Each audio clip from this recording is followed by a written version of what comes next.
We're in front of the El Jazar Mosque in Acre.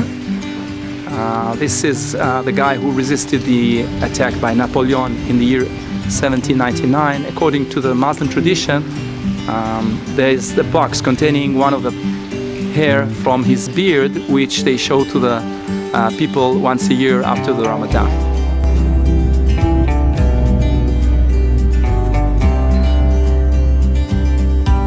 We're in the central court. The lower level here where we stand was under the rubble for many hundreds of years.